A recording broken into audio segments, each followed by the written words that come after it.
Então, continuando, durante a missão, durante a sua missão, João era conhecido como a voz que clama no deserto. Ele se alimentava apenas com mel e animais silvestres, conforme havia falado o previsto o anjo Gabriel. O anjo disse que ele iria se abster de alimentações pesadas, de bebidas como vinho, porque ele iria se abster dos prazeres do mundo para viver unicamente a sua missão. E ele realmente cumpriu, porque ele se alimentava de maneira muito frugal, e para cumprir a sua missão. E falando em missão, nós também temos as nossas missões, Não somos um missionário como João Batista, como Jesus, mas cada um de nós nasceu com a sua missão.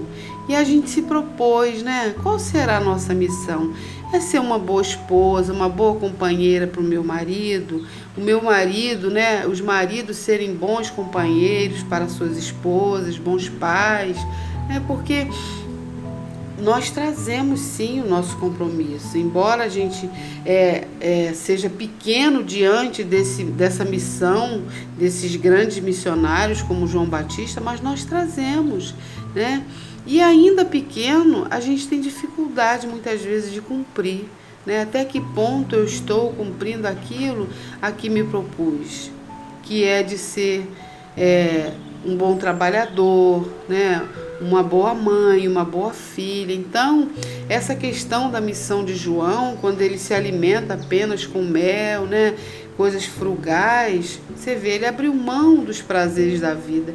E nós, muitas vezes, nós queremos tudo, Embora a nossa missão seja tão pequena, a gente às vezes se atrapalha, Porque a gente quer tudo, a gente quer usufruir de tudo, quer todos os prazeres, e a gente não coloca na balança se estamos agindo de maneira coerente com a proposta que nós viemos aqui nesse plano.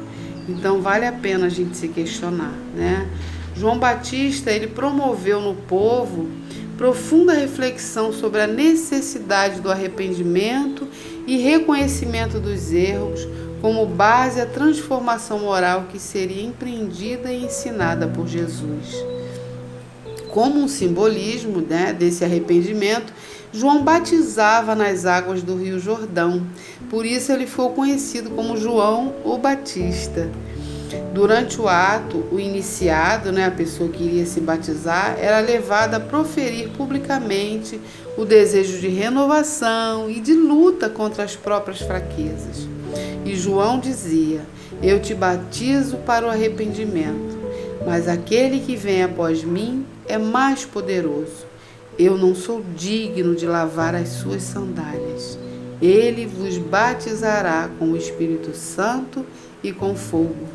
Então, ele estava ali querendo dizer que o seu ato era apenas material, e que Jesus faria o ato da renovação espiritual. E João, quando batizava, ele não apenas praticava um ato de banhar o corpo, mas de convidar o indivíduo a se rever como cristão e buscar a sua autoiluminação, a autoiluminação do seu ser, mostrando a necessidade de mudança para a chegada do Mestre Jesus. Jesus merecia e precisava de um povo que estivesse acessível aos seus ensinamentos, à sua boa nova, porque ainda eram pessoas muito endurecidas. Então, João ele veio com essa proposta de reflexão, das pessoas reflexionarem a respeito da boa nova de Jesus. Apesar de essas pessoas ainda serem assim endurecidas, mas era necessário que estivessem ao menos propensas a ouvir e aceitar os ensinamentos do Mestre. João Batista, ele morreu aos 30 anos, A cabeça de João Batista foi pedida a Herodes por Salomé, Salomé era filha da amante de Herodes, Herodias, que após uma dança de Salomé, que muito agradou a Herodes, ele já embriagado, no processo de embriaguez, então promete a Salomé que lhe daria qualquer coisa que ela desejasse. Salomé então pergunta à mãe o que deveria pedir. e ela é orientada a solicitar a cabeça de João Batista numa bandeja, né? João Batista que já estava preso. Então, esse pedido foi feito porque certa vez João Batista chamou a atenção de Herodes por ter se divorciado de sua esposa e tomado Herodias, na época, que era a esposa do seu irmão, Herodes Filipe, como amante. E ali ele estava então violando a lei judaica e por isso João Batista o chama às conversas, né? E você vê, né, que todos os seguidores, né, os grandes homens da história da Bíblia, né, que lutam por inovações a respeito da humanidade, que vão revolucionar, eles têm assim, né, esse compromisso, eles se submetem a esse tipo de, não é de morte, né, mas de passagem, né? Então, Humberto de Campos, no livro Boa Nova, ele fala sobre João Batista, né? E dentre algumas coisas ele diz: operário da primeira hora, ele é a verdade que arranca as mais fortes raízes do mundo, para que o reino de Deus prevaleça nos corações. João é o primeiro sinal do cristão ativo, em guerra com as próprias imperfeições do seu mundo interior, a fim de estabelecer em si mesmo o santuário da renovação de Cristo. Ele é a austera disciplina que antecede a espontaneidade do amor. A espontaneidade do amor que não acontece no estalar de dedos, não é? Mas depois de muito sacrifício e disciplina, porque as coisas só acontecem, só se tornam um hábito quando a gente faz o sacrifício da disciplina, de vigiar, não é? Então estaremos sempre em guerra com as nossas escolhas. Por isso podemos entender quando Jesus diz que não vim trazer a paz, né? Mas a espada, a guerra. Por quê? Porque a partir do momento que nos defrontamos com as realidades que nos competem, né? Iniciamos então um processo de guerrear com os nossos desejos.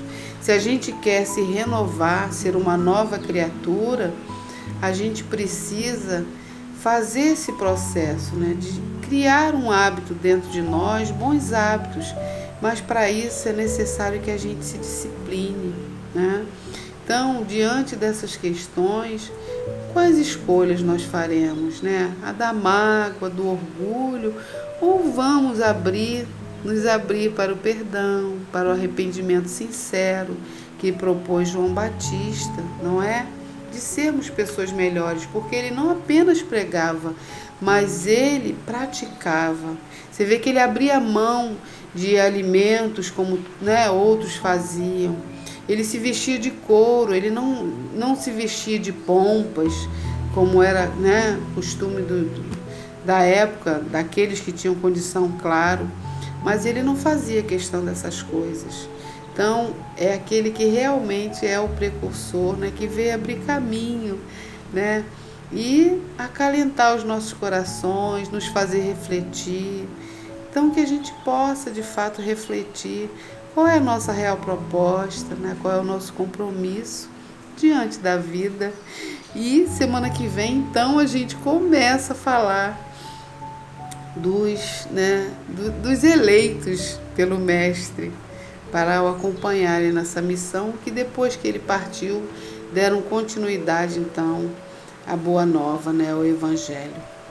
Que Jesus abençoe a todos nós, que tenhamos uma semana de paz, de muitas reflexões e que nossos corações comecem a se preparar, né, para tudo de bom, né, que a vida tem para nos oferecer, mas é preciso que possamos abrir os nossos corações para receber, né? Às vezes com uma dosezinha assim pequenininha de sacrifício, né? Porque no Evangelho diz que se a gente tiver vontade, a gente consegue. Então que tenhamos essa vontade, que Jesus nos abençoe, uma semana de muita paz.